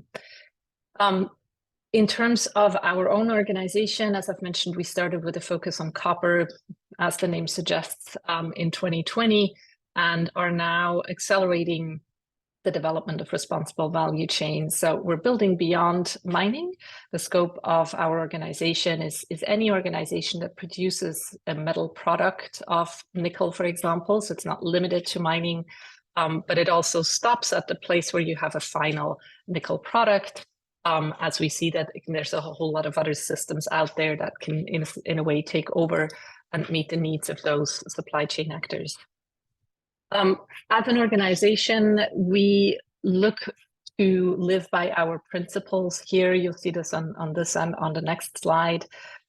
Transparency, I think, because there's such a dynamic landscape and because there's so many different actors with different demands in this space, transparency to us is not just about the results of the audit, which we do publish in summary reports, but it's also about transparency of process. We really believe that in order for stakeholders to be able to understand what a voluntary standard covers, how it works, who's behind it, we need a high degree of accountability and transparency. So in our case, for example, you're able to find all information on our governance structures, our activities, our standards, our assurance process, our agreements mechanism, as well as any reports of audits that we have undergone as a system, and improvement plans to those on our website. So a high degree there on just transparency on process and results. In terms of the second principle, the copper mark was set up to, or with a vision to move the majority of the industry forward. So it was purposefully set up to try and build a critical mass. We have in the past 4 years here of our existence gotten some momentum in copper. We cover about 30% of globally mined copper today. Again, that's a result of the fact that we've started with a focus on copper. We're certainly not at the same percentage in nickel. But we have over 70 sites that are actively participating in our process. And that includes sites both that are very large and very complex, as well as smaller and medium-sized operations that are going through our process. So a belief here, a strong belief on our end to say we really need to bring all different types of actors in the industry along if we want to create the benefits in terms of responsible production, the benefits for people, for workers in these companies, for communities around these companies, and for the environment in which they operate. Continuous improvement has been mentioned in previous presentations as well, so I want to reflect a bit on that. There's different ways to incentivize continuous improvements through voluntary standards. In our case, there is different cycles. We have a commitment from each of our participants to meet our standard within 2 years of signing up. And within the first year, a site-based audit has to take place. So within the first 2 years and then subsequently a 3-year reassessment cycle, our participants need to work on improvements on site. And I think that goes to the point about the benefits. It certainly is consistent with feedback we're receiving, particularly from smaller and medium-sized participants, to say this standard has really helped them to improve their internal procedures, to improve their processes, to be able to work across all the different ESG areas, bring their different teams internally together, and kind of the fact of having a standard has helped facilitate this collaboration across different departments, as it really enables them kind of to rally around an initiative that spans across their different teams. To move on to the next one, in terms of collaboration, we very much recognize that we work in this landscape of various voluntary standards, again, regulations, local regulations, international regulations, regional regulations. And so the copper mark was built on the assumption that we will recognize existing systems. So we have cross-recognitions in place with a variety of different standards. We try to seek recognition with actors that are further downstream, so that in a way you have a handshake between the actors that are part of our universe and then those that are further downstream. So really an attempt to build bridges in between different systems and make sure that we can recognize what companies have already in place. So a very easy example here is if companies have ISO certifications already in place, we would not require that the same topics are re-audited under a nickel mark, but that work would be recognized as it's already independently verified. And then inclusivity, I spoke already about sort of the medium and smaller size actors and this kind of vision of bringing a critical mass of the industry along. Again, I think that's a key aspect here in terms of trying to bring, you know, a set of practices across the industry that is adopted everywhere in the world alike. I've talked quite a bit about the sort of what makes us a credible system around transparency and standards. I do want to just make a quick note here, because I noticed on Gudrun's slide around governance, we're not an industry-led system. We have a 50-50 balance in our board of directors of industry and non-industry stakeholders. So there is a sharing of decision-making between industry and non-industry. And again, because these things they're relatively young as an organization, that is something that has evolved over the last year or two. But where we are today is that inclusion of impacted stakeholders in the decision-making. And then I've spoken already about the transparency and the verification side. In the spirit of continuous improvement, you know, one of the cycles that we have to try and continuously raise the bar is to change the standards over time. So we have just completed, in collaboration with the Responsible Minerals Initiative, a revision of the Risk Readiness Assessment Criteria Guide, which is our underlying standard that we use for the respective marks, including the nickel mark. And that went into effect on the 1st of January this year for us in our system. And what that means is already a strengthening of criteria, for example, around climate action, circularity, but also kind of circling back to Susanna's point, we have integrated the underlying framework of the UNGP, for example, a lot more prominently in this version.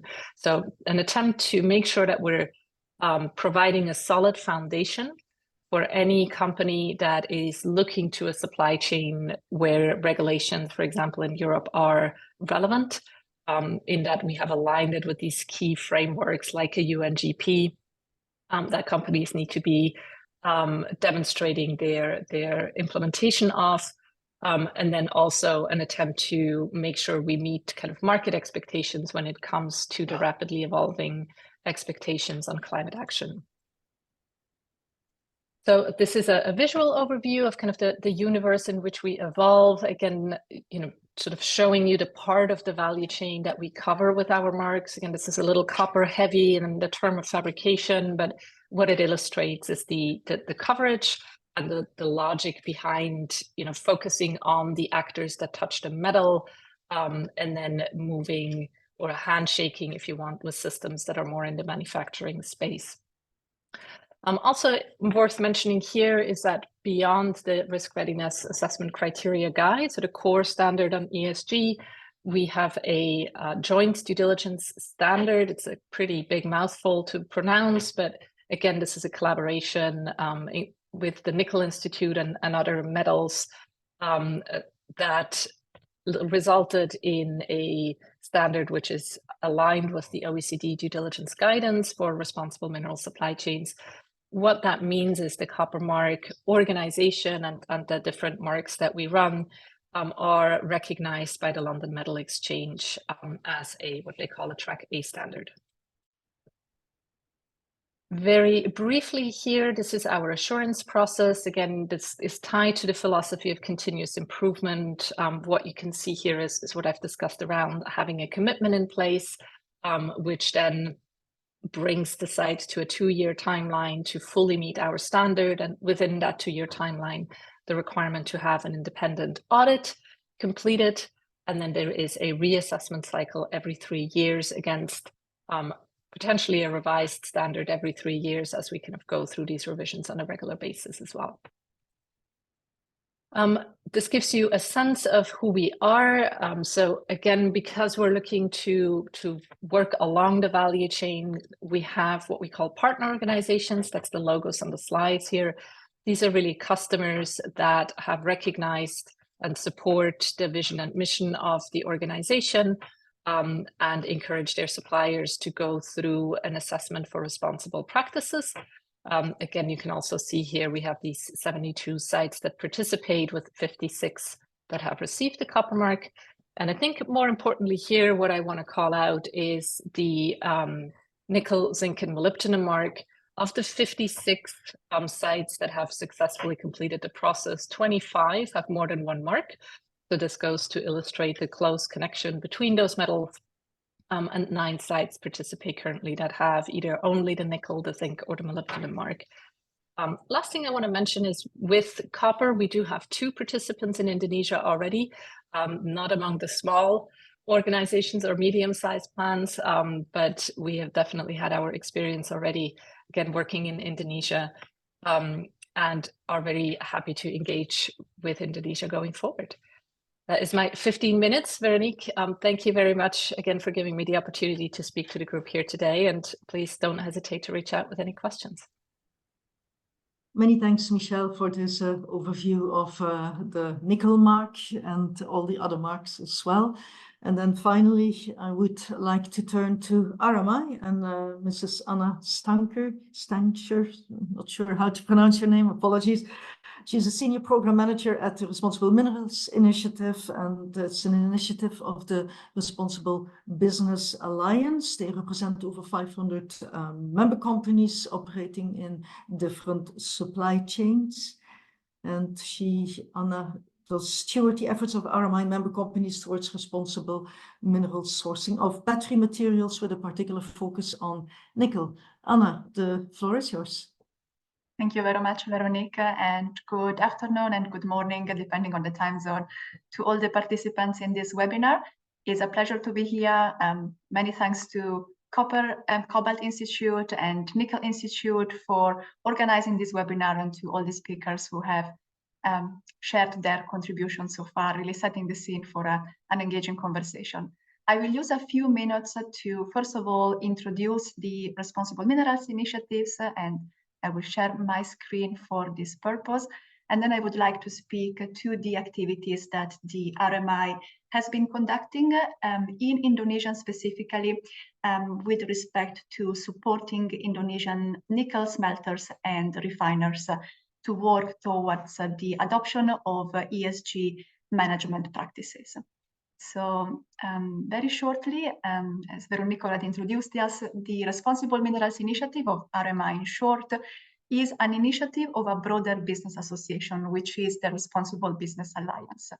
The RBA represents over 500 member companies, mostly consumer-facing brands and manufacturing companies, but also midstream companies such as smelter refiners and some mining companies.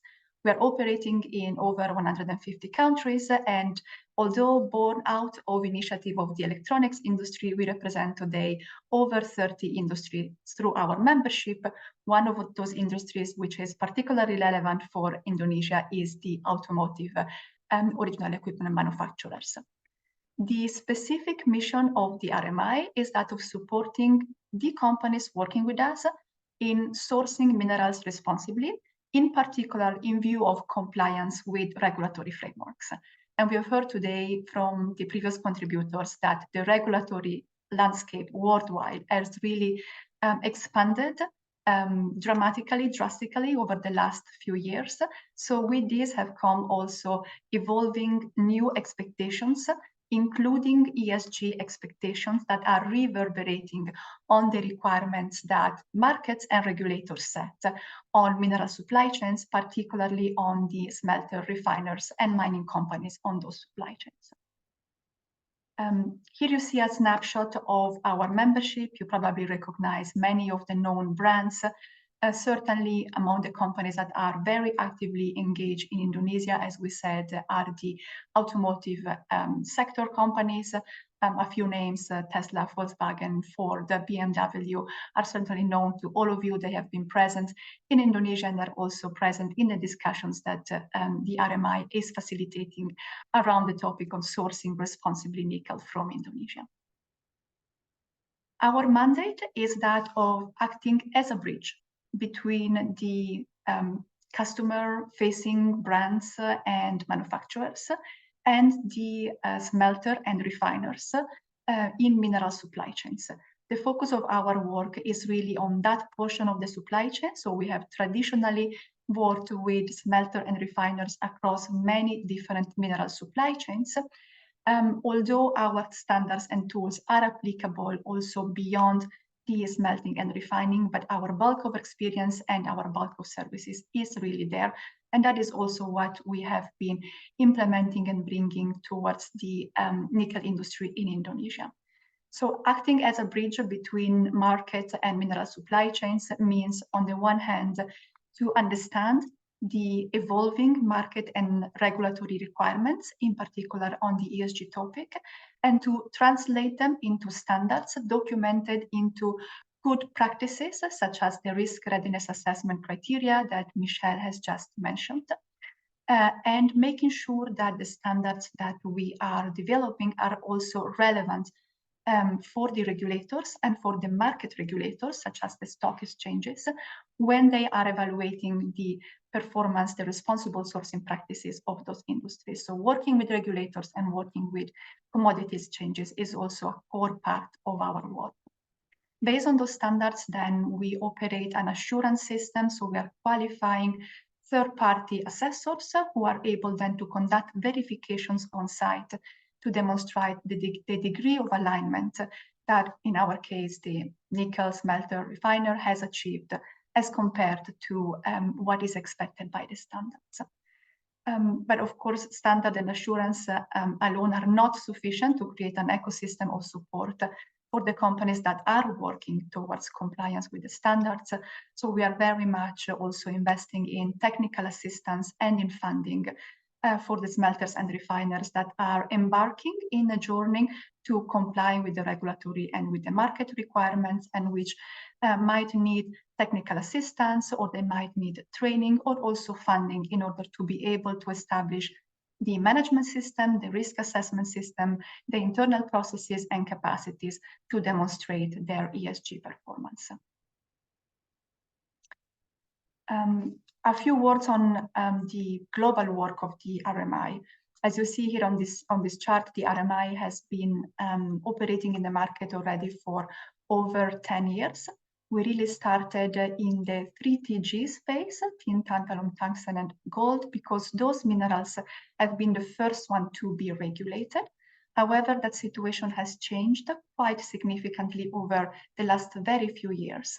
We see more and more regulations coming up, which has a specific scope, including also nickel, cobalt, such as the EU battery regulation, but even going beyond that and being regulation that address any raw material which might be related to impacts on environment, workers, communities. So with this evolution in the market and in the regulations, also our work has evolved. You see that an increasing number of minerals has really become scope of our work since 2019. Cobalt in specific has grown very rapidly. We went from initial assessment of cobalt refiners in 2019 to over 40 cobalt refiners conformant today with our standards. And we see a similar growing curve in the nickel sector, where today we have 4 nickel smelters which have achieved conformance with our standards. But this is just a representation of those smelters that have been able to meet all the requirements of the standards. There is a much bigger pool of smelters and refiners that we are working with in order to help them to bridge any gap and indeed to come to conformance. And I would like to stress that that's really the core of our work. Our objective is to be able to work with the smelter and refiners as long as it takes in order to help them to meet the standard requirements. When it comes to our work in Indonesia, I'd like to use just a minute to go back in history. We started working in Indonesia in 2014, since Indonesia, indeed, as we have heard today, is one of the top global producers of tin. We have been supporting the tin industry and working in collaboration with the commodity exchanges to introduce responsible sourcing practices and to support indeed the tin smelters to achieve conformance with one of our standards that I will present later, that is the RMAP standard. Since 2023, so very recently, our work has expanded also to the nickel and cobalt industry. You've heard the drivers, of course, the booming nickel and cobalt production in Indonesia has brought Indonesia on everyone's attention, on the industry attention, but at the same time, the rise in the regulations and generally speaking in the stakeholders and also consumer expectation on ESG performance has really made it important for this industry to devote attention to preparing for compliance with ESG practices.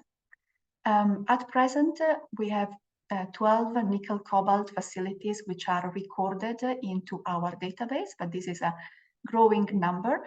3 nickel smelters have already been assessed by RMI for their nickel operations specifically, and 2 additional smelters are preparing to come through an assessment for both their nickel and cobalt sourcing operations. We are also very pleased to be able to work in collaboration with local stakeholders who are driving really at the national level the ESG agenda. So we are supporting ACME to provide orientation and training to the industry, specifically on ESG. Now, we heard a lot about this, but I do want to take a moment to speak about one of the main drivers that is really making it very significant for the Indonesian nickel industry to start working or to ramp up their work on ESG. And that main driver, what we hear from our member companies from the consumer-facing companies, is the EU battery regulation. This regulation, Susanna explained it very well, is impacting the companies that are placing batteries or products containing batteries in the EU market. It has a variety of requirements, and one set of those requirements refers to the management of risk related to environment, workers, and human rights. Specifically called out in those regulations are nickel and cobalt and the chemical compounds that are used in the production of batteries. And this is what makes that regulation so relevant for Indonesia, in particular in view of the Indonesian ambition to grow into the EV battery supply chain. Why are our member companies, who are for a majority based in US, EU, or in Japan, why are they looking at this regulation and seeking to establish a collaboration with the Indonesian industry around this? Because this regulation does not impact only the direct business relation of the companies that are placing the battery on the market, but the entire supply chain. So it's a regulation that is very relevant for mining operations, for smelting, refining operations, and then also for the battery manufacturing operations. All the supply chain is essentially required to demonstrate efforts toward managing environmental risk that might be related to engagement with communities or with workers. And there are two elements in particular that are part of those requirements. If we boil it down to practical elements, the first one is to make sure that the supply chain actors, the nickel smelters in our case, have established transparency over the supply chain, that are able to demonstrate control over the sources of origin of the material. And secondly, that management and risk assessment and risk mitigation practices have been put in place for the issues that are called out in this regulation. We are speaking about biodiversity, water, soil, worker rights, importantly, occupational health and safety, but also engagement with communities and the respect of indigenous people. So this is what is really sort of front and center in the preoccupations and in the ambition of the companies that are sourcing materials to produce batteries, and it is around those topics that they are seeking collaboration with the nickel supply chains. How we go about it is, of course, via the standards that we can bring to the industry. You have heard it in the other presentation. There are two main standards that the RMI operates at the moment and which are relevant for Indonesian smelters. One is the RMAP standard that essentially verifies whether a facility, a site has implemented a management system related to the sourcing activity, the sourcing of the nickel or cobalt ore. The second one is the ESG standard, which looks at how the facility is identifying and managing risks that might be linked with their own operations as a nickel smelters for their impact on environment, for instance, on water or waste management, on the workforce, and also on affected stakeholders like the surrounding communities. This standard is also undergoing a revision at the moment because we want to make sure that it is relevant under all aspects of the battery regulations. So we will, in the next future, issue a revised version. Important to call out is that there are many regulations and there are many expectations around ESG, but there are fundamental frameworks of reference that are recognized at international level, and those are the UN Guiding Principles and the OECD guidelines for multinational enterprises and specifically for responsible mineral sourcing. And you will hear this from all the organizations which are operating standards, that building standards on those frameworks is really fundamental to make sure that any assessment against those standards is recognized by the market and it is considered robust and accurate. And this is the type of work that we are doing and that also many of the other standard setters in this space are. Anna, could I ask you to wrap up, please? I will do so. Thank So you. just a Thank few you. words to mention benefits. If we look specifically at the work in Indonesia, one of the elements that we stress is the possibility to include any mineral that is sourced or processed by a company within one single assessment. That's definitely a cost benefit for the company, but going beyond that, the reason why many smelters and refiners come to us is because, or to any standard setter, is because being able to undergo such an assessment really sends a strong signal to investors, to customers, but also to the regulators worldwide of the, first of all, willingness and investment that the company is making to operate responsibly, and also of the confidence that the market can have in those companies and in those industries that they are operating according to sustainability requirements. I will be coming to my last slide, so I'll leave the explanation about our assessment program just for the slide for everyone to review. To mention that beyond standard and assurance, our experience has been that technical assistance and training are really fundamental to support the journey of compliance. So RMI is working together with the industries via funding for initial assessment and free technical assistance and training.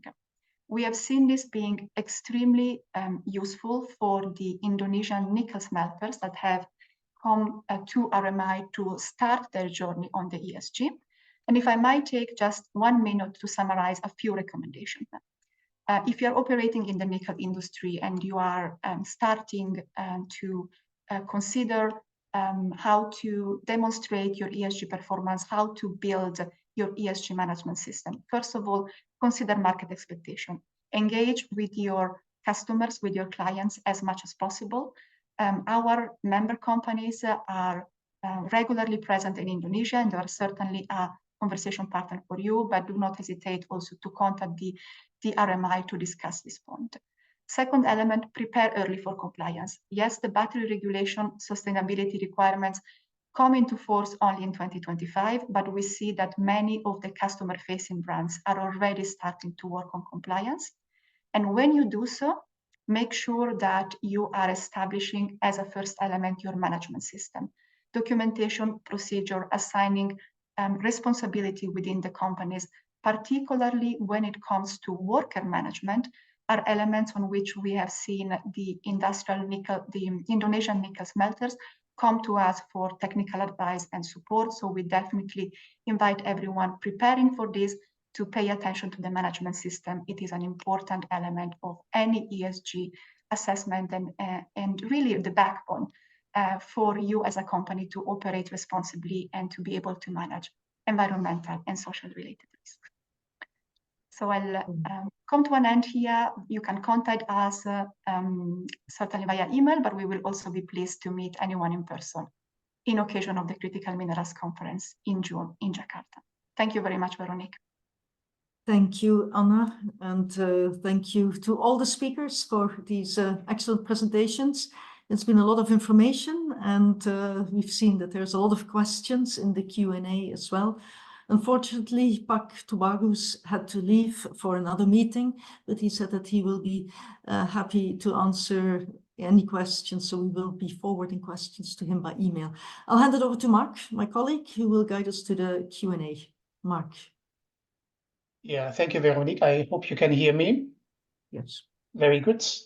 So initially it was foreseen to have 15 minutes Q&A session, but we have to cut it down to, I think, 5 minutes to conclude this meeting at 12 o'clock or 5 o'clock Jakarta time. The important point is we received right now roughly 40 questions, and we are going to answer all questions after the webinar in writing. There will be a meeting report drafted. So even if your question right now is not responded to by the experts, there's a possibility afterwards to get an answer. And feel free to add more questions. We are happy to answer those. A very important point is antitrust. So we cannot answer any questions where prices, capacities, and so on and so forth are actually raised. So what I would suggest is I'm going right now through the speakers, and each speaker is going to get one question, and then we have to see if there's enough time to go to do a second round. So let me start with Mehdi Katrin. There was one question raised in the Q&A section, which relates to the ownership of the Indonesian nickel industry. So can you say something about the countries that are standing behind the Indonesian nickel industry? Okay, Mark. Well, I think everybody knows about who is the owner of the most of smelters in Indonesia. I can say 99% they're coming from China. And the regulation mentioned about the manufacturers, any manufacturers, a factory, it's allowed for a foreigner to own 100% on the share. But for mining, especially for mining, foreigner only 49% max for the shareholders. So it means the whole smelters that I mentioned before on my screen, that except for Antam belong to Indonesia government, Indonesia state-owned company, and then Vale, exactly Vale, but last year they make a deal with a China company like Hario nickel cobalt. So again, from China. But I can say, well, everybody say about why Indonesia is so controlling by China. But for me, myself, I can say thanks to China. Because of China, we are famous than before regarding for the nickel processing plant, And then easily for them to make an investment in any country, not only in Indonesia, I think. They lose like a virus, in every country. But in Indonesia, they already started, not only for the nickel processing plant. They make it also for the bauxite smelter plant, in Kalimantan, and they're starting for another mineral also. But I can say before the downstream program coming, they're already here. They make it here. From coal, from mineral, from nickel, they already make it before the nickel downstream program. So I can say again, thanks to China, but we are still waiting and open to another country to coming in Indonesia to make something, not only on the intermediate product, but at least you can invite someone to make a end product like a EV or stainless steel or battery cell, whatever it is. But at least end product. I have to cut you. I'm really sorry, but we are running out of time. My next question goes to Susanna. Susanna, in your presentation, you gave a nice overview on, the different stakeholders being interested in ESG requirements. So there was one question raised, which is a very pragmatic one. Does it mean that companies also have to comply and use and apply different ESG standards? That's a very thank you for the questions. It's very interesting. I think what we're seeing is particularly that the end markets are dictating which standards they would like to be used. And as a result, and not to overburden the implementees of the standards, we are seeing a move towards more convergence amongst and alignment amongst the standards, and some of them using the same basis, such as the risk readiness assessment to be able to move forward. We've also seen a convergence of standards such as the ICMM towards sustainable mining, Copper Mark, and the World Gold Council to try to come together and bring a consolidated standard, for the very reason that it means that companies will not have to necessarily be implementing all the different standards, but that the landscape will become a lot more streamlined. And of course, there is a role that legislation plays in different countries in recognizing those standards as credible and allowing them to be to sort of demonstrate compliance as part of the human rights and environmental due diligence. Yeah, thanks. Thanks, Susanna.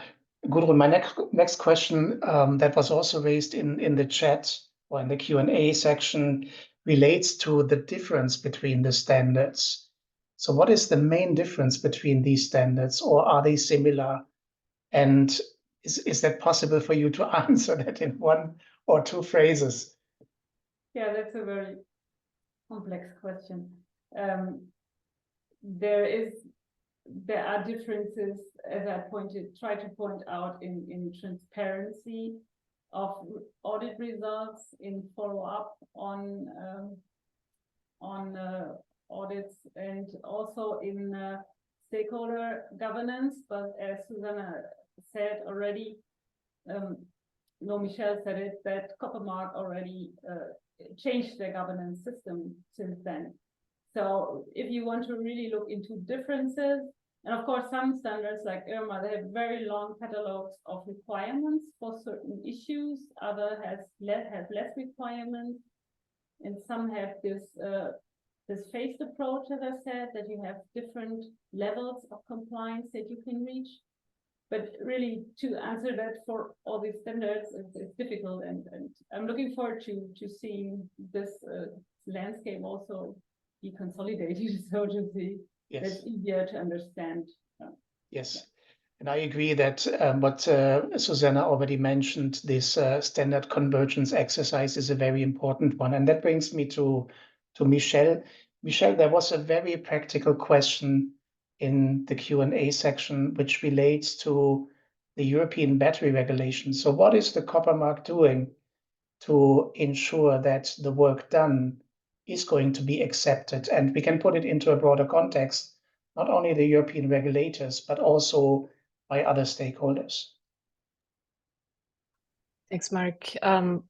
There's two elements to this answer here. One is we are working on the standards themselves to make sure that they cover the different topics and issues. And so Anna's very painfully familiar with the revision of the risk readiness assessment criteria guide over the past 1.5 to 2 years. But part of that revision was us looking at different emerging regulations and really trying to understand, what are the topics they cover, what are the expectations they're going to have, to what extent can we cover those in this main ESG standard, to what extent are they sort of specifically around due diligence, and so they may need to be covered in a due diligence standard. So a big part of the answer is, we need to revise our standards on a regular basis, and we need to make sure that they include and cover the issues that regulations are looking for.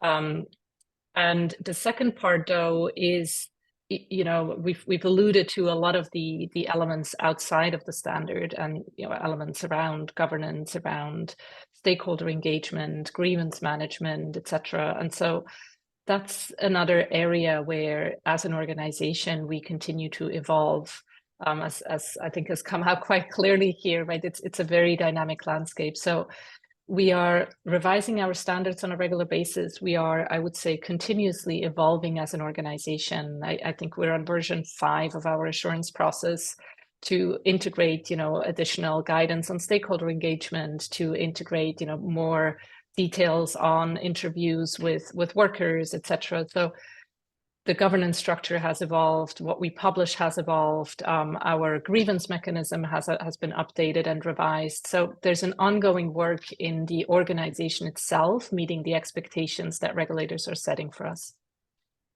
Thank you, Michelle. And my last question, as we're running out of time, is to Anna, also to put it into a broader context. It's about transparency of auditing results. So how much information is made available and can be made available in order to also protect confidential business information? Thank you, Mark.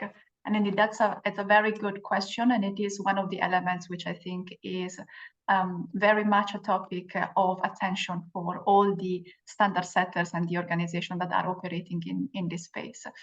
There are different sides of transparency. There is the transparency that the market needs. There is the transparency that the stakeholder need. There is also on the other hand, the level of confidentiality and of data protection that the industry needs to make sure that indeed the business relevant information of the operators is safeguarded, but also on the other hand, that in a very complex landscape where additional and new regulations are are being developed to protect national security, that there is no breach of national regulations. So we are navigated that very specific space, I think, as everyone here does. In our case, because we are a system that is operating in a very global landscape, we have chosen a middle level of transparency. So we are able to publish today the list of the companies that have successfully undertaken our audits, which essentially mean that they have achieved compliance with the standard requirements, with a summary of those reports, as well as a list of the facilities that are actively engaged and is already sending a signal to the market in terms of facilities that are working on their performance. Much of the information which is verified by an assessor, by an auditor on site, is very often information that is business sensitive, and that is where then the criticality come in. Thank you very much. We are running late, so I have to hand over the words back to Veronique, who is going to conclude. Yes, thank you very much, and I will definitely not be very long.